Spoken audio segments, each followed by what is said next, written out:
How long? 20 minutes. 28. I'm right at 30 minutes, right? Is that okay? Was it okay? The storytelling okay? No. That's it, man. Did I miss something? I'm good. Come on in. I think I wrapped up. I don't know. Megan's got me a little skittish.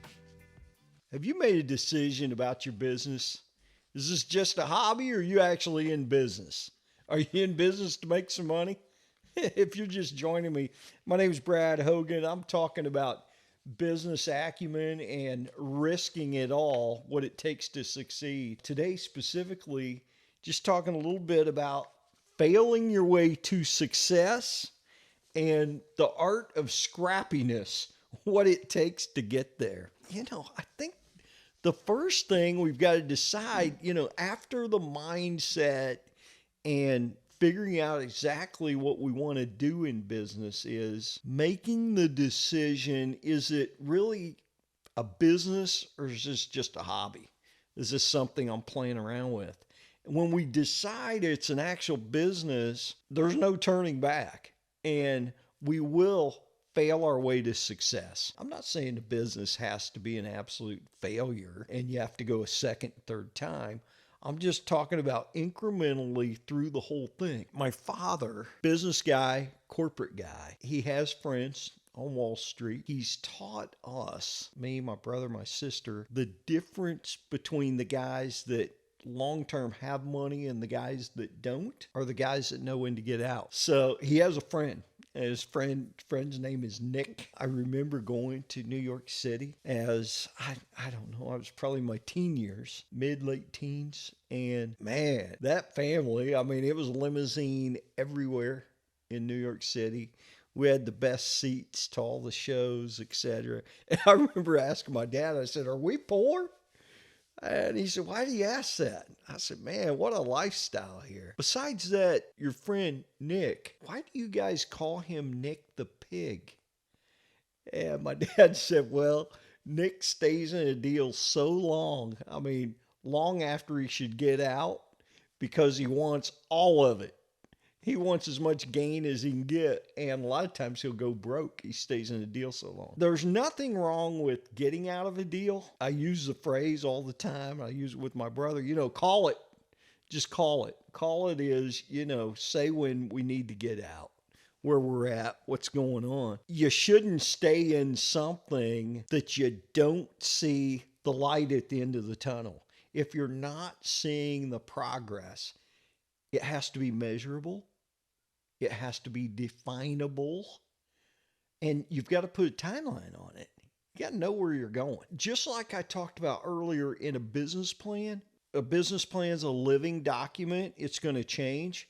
We're at point A and we're going to Z, and we think this year we're going to get through A, B, C, D, and E. Well, when we get there and it takes us down this path that's profitable, we're enjoying it, we like it, hey, that document can change. I mean, so we get to the end of year one and going into year two, we're going this way. And that becomes our new direction, right? Nothing wrong with that.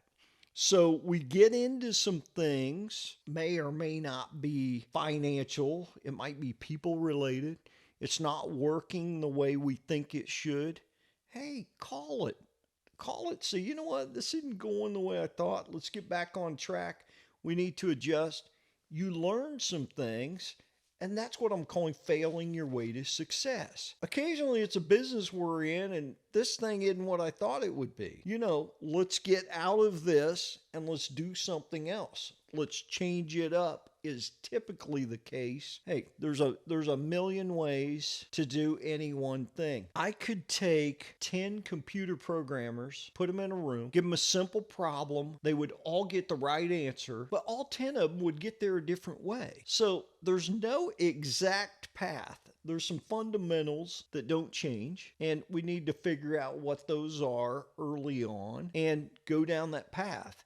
If it's not working, adjust. Don't be afraid to adjust. Don't be afraid to change. As a business person, you will get the respect of other business people because they know what it's taken to get there. And when you're there or you're on the path, the camaraderie is we have all failed our way to success.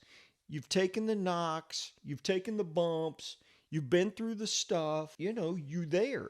You're there, and I don't mean at the end of the rainbow. I mean, whatever you've done to that point's gotten you where you're at, if you will. Figure out, is it a business, is it a hobby? And then what resources do you need to get there? What's that mean? Resources, several things, money comes to mind. Financially, what kind of commitments it take? We can talk about that. Personnel, what's it take? What's the positions? Knowledge, what I need to know going into this. Just those three things, people, knowledge, finances. I could consume, a whole week of your time just talking about it. Letting alone putting it all into place. That's going to take some time. But map it out, write it. If it's not written, it doesn't exist. So let's write out these things. Let's write out the process. And when I say write out the process, we talk about failing, we talk about change. The process can change. All these parts can change. They are going to change. But write it out. Very important. In talking about resources, let's talk about people. Hand in hand with people is education. So I need a marketing person. I need a finance person. I need an operations person. Guess what? You're it. You're all of those things. When we get technical in a business, there's a thing called an organizational chart. And I hear people talk about organizational chart. I had a buddy of mine talking to me this week. Yeah, he said, I'm doing an org chart. I said, is that a functional org chart or is that a personal organization chart? He said, what's the difference? I said, there's a big difference. So when we're starting out in business, and we've got this organizational chart, we take it from our process flow. Here's how my business flows through there. Here's what's going. We've got if-then statements. If it does this, then we're going to do that. And all these things, the process flow. Who's involved at all these different points? Okay, we got the CEO, the president up here. He's overseeing it. Below him, who is it? Well, we've got the VP of production, finance, and marketing. Okay, that would be a functional organization chart when we've got these positions. The personal organization chart is, let's fill names in now in all those positions. Who is the president, CEO? Who is the VP of marketing, the VP of sales, the VP of finance, Who's doing all these functions? I talk about this frequently, education. So on day one, most people can't afford to hire all these people. We can't afford in our business, I can't afford a top-notch marketing guy, a sales guy, a CEO, a SEO, social media. I can't afford them all. So what are we going to do? Well, we're going to wear that hat. We need some education. My suggestion to you is find someone that has done what you're doing. Better yet, if you can get a mentor, if there's someone willing to help you, you can probably find an older guy like me that's been through the business or something similar to what you're going into that can tell you about those pitfalls, about some of the stuff they've been through, some of the changes they've had to make. And it can save you time. It can save you money. It can save you a lot of heartache. Getting someone to mentor you. Just get someone that is trustworthy, someone that's successful, someone that's got good character, morals, etc., someone you want to follow. No shortcuts. It's all process. Even now, as I'm mentoring people, I have mentors. I've got 3 right now. I've got a business coach, and I have 2 mentors that are in my profession. They're far smarter than me. They're more experienced than me. They're more technical than me. One guy is really on the business side of what I'm doing. The other guy is more of a technical guy in what I'm doing.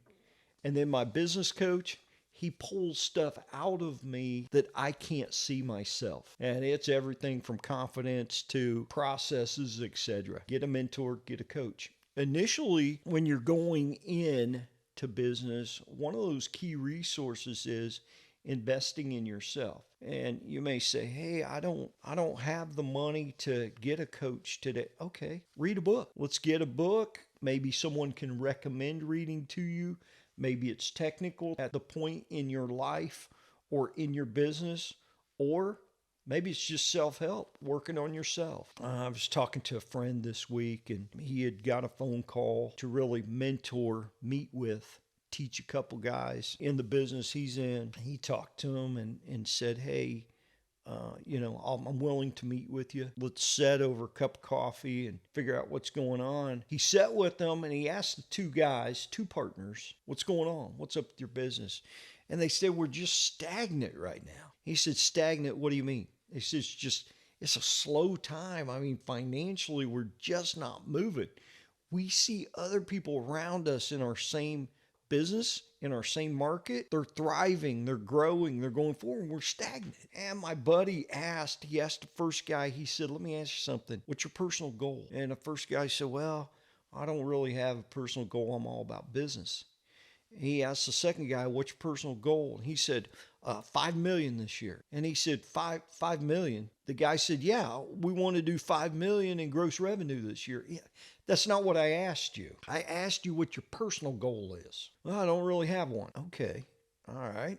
My buddy turned to the first guy. He said, what book are you reading right now? I said, well, I'm not really a reader. He asked the second guy, what book you reading? He said, well, I read the Bible. My buddy said, that's great, but let me tell you what's wrong with your business. You guys are stagnant. Your business, your people are going to follow leadership. You need to get some new blood. Needs to be a river flowing through your business. Stay excited. Get engaged. Invest in yourself. That's the best thing you've got, and it's the only thing you can count on every day is you. It's important. It's really important. What are you reading right now? Who are you hanging out with? Who's mentoring you? Those are top of mind questions. Get that mentor that can show you the path. And then the next thing, I talk about this frequently, it's so important, is your process. Get a pen and paper, get on your computer, however you want to do it, but map out what's happening in your process. Get a flow, and this will constantly change. Get a flow of what you're going through, the if-then statements. If my business takes a turn here in the process, then we do this. Or if it doesn't, we do that. What's that look like? Once you've got that flow going from A all the way to Z, then your process gets outlined. So here's what we do. If you're in a sales organization, somehow you generate that lead, right? You may have, my business, I've got 37 different lead sources, okay? A lead comes in, what do we do with that? What's the next step? What are we doing? What you'll find is, as you write this process, two things become very apparent and important. And then I'm looking at it with my assistant. I'm looking at it with my mentor. Is this our process? Oh, we forgot something. Let's add that in. Let's get more detailed on the process. And then let's figure out who's doing this part of the process. Well, initially I was doing it all. And then I got an assistant. The first critical thing is I went through there and said, where do I have to be in my business right now? I don't have 500 people in my corporation. I don't even have 10. So where do I have to be, and what can someone else do in this process? So the low-hanging fruit, the obvious ones are, do I need to be answering all the calls? No, I don't need to do that. What about my email? Well, no, I don't need to do that. Assistant. The PA, the personal assistant, can do that. Maybe it's a virtual assistant can do that. What about sending the email out to my contact before I see them? Well, we added that to the process.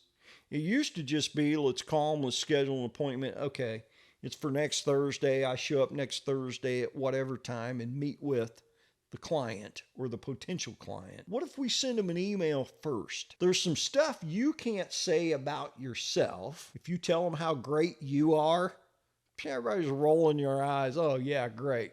This guy thinks he's the greatest. But your assistant, your friend, somebody else can tell the truth about you, about your accomplishments. By the way, find something that's unique about you, that's an accomplishment. We can't lie. We don't want to stretch the truth, but let's tell them about it. If you don't tell them, they're not going to know. In the construction business, one of the problems we have is We're not very educated. If you've got some kind of formal education, tell them. If you're on a committee, tell your clients. If you're instrumental in writing part of the Florida Building Code, tell your clients. Let them know. You're not going to tell them. Your assistant's going to tell them in an email, etc. So we found by putting that email in, we had more success in our business. Closing ratio, meaning clients chose us over other people. That number, that percentage went up dramatically. I found sometimes between the time of scheduling and the actual meeting, stuff happens. I mean, it's life. People get busy. The son-in-law fixed the problem. Oh, we've decided that, we're going to sell our house. We no longer need you. I mean, these things happen. So we found the morning of, doesn't matter if I have 10 appointments, if I have 5 appointments, the morning of, first thing in the morning, a text message goes out. It's just a little reminder. Hey, looking forward to meeting with you today. Hope your week's going great. I'll text you with a heads up when I'm headed your way. And we found that 90% of the time or more, they text back, go, great, looking forward to seeing you. Occasionally, rarely, but on occasion, oh, I've got a doctor's appointment. I'm not available until after, and they plan for the time. If we set the time at 3 o'clock, I'm not available till after 3. Well, that means I can't run early. I've just found that out. So if I'm running early in my schedule, let's go do something else before we go there. Or the occasional, hey, issues taken care of, no longer needed. I don't have to waste my time, energy, gas, whatever it is going out there. We can go do something else. These are little things in your process. One is, let's improve the process when we write it out. What can we do better? Constantly ask yourself, what can I do in my industry that no one else in my industry is doing? That should be a constant question. Come up with something. Keep it fresh. Keep it new. Who in your industry is sending out the email? Nobody. Who in your industry is sending out the text the morning of? Nobody. Who in your industry is physically writing a card? You can call it a thank you card if you want. Put something unique in there about your client. Be genuine. What would that do for your business? Is follow-up part of your process? How often are you following up? We changed that. We changed how often we follow up. Great for business. Just great for business. It's perceived by the people that want to do business with us as customer service.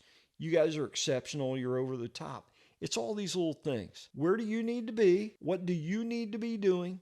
What can someone else do? That's one thing. And then what can we add to the process? Really 2 steps. Very vital, very important. Financing and funding. How are we financing this thing? Again, when you get started not having resources for all these people you need, you're wearing all these hats. That's great.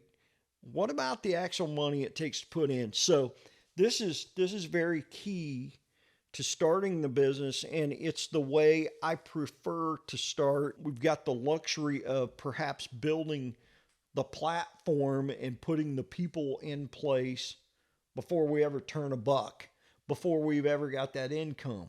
But starting out as a young entrepreneur, we don't typically have that luxury. We're looking at people asking, well, how in the world do I get there? How do I have 50 grand to invest? I've got nothing. I mean, I scraped together $1,000. I scraped together whatever it is, bootstrap. Do you know what that word means?